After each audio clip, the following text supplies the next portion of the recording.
বলি, আমরা যে মসজিদের মাঠে বসে আমরা নামাজ পড়তেছি, ইতিমধ্যে আপনারা দেখেছেন যে আমাদের এই মসজিদে লোক সংখ্যা, মুসল্লি সংখ্যা দিন দিন বৃদ্ধি পাচ্ছে, দিন দিন বাড়ছে।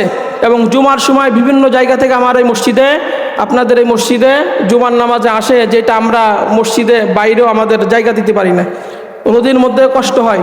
এই লক্ষ্যে মুসল্লি বৃদ্ধি পাওয়ার কারণে আমরা দোতলার কাজ, আপনারা এলাকাবাসী, মসজিদ কর্তৃপক্ষ দোতলার কাজ শুরু করছে।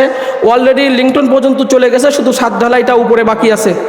এখন আপনাদের প্রত্যেকের আমরা সহযোগিতা আমরা কামনা করি, কারণ নবীজি বলেন, মাম বানা লিল্লাহি মাসজিদান বানাল্লাহু ফিল জান্নাহ।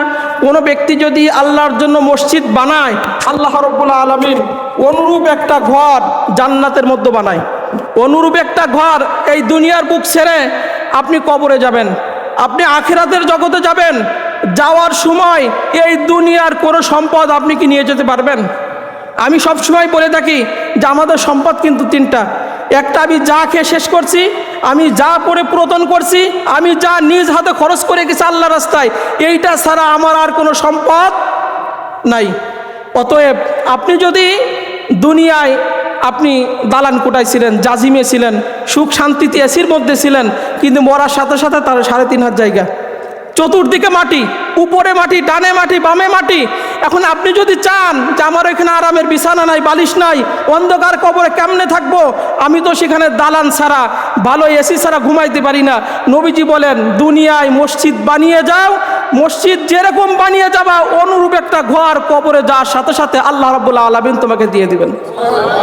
তাহলে আমরা এখানে যারা আছি, আমি এক কথা আপনাদেরকে বলতে চাই, যেহেতু সময় হয়ে গেছে, যে এই দোতলার কাজের সার্বিক যত সহযোগিতা, কৃপণতা না, আপনার যার যার সামর্থ্য অনুযায়ী যতটুকুন সম্পদ আপনি দিলে আপনার ক্ষতি হবে না, ততটুকুন সম্পদ দিয়ে কবরে যে জান্নাতে যে অনুরূপ একটা দোতলা ঘর আপনি পেতে চান, তাহলে আমাদের এই মসজিদের কাজে প্রত্যেকেই আপনাদেরকে সহযোগিতা করার আমরা উদারত আহ্বান জানিয়ে আমি এইখানে আজকে শেষ করছি।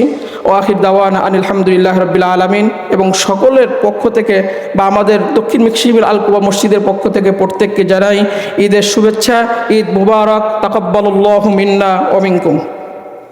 এটাই বলুন।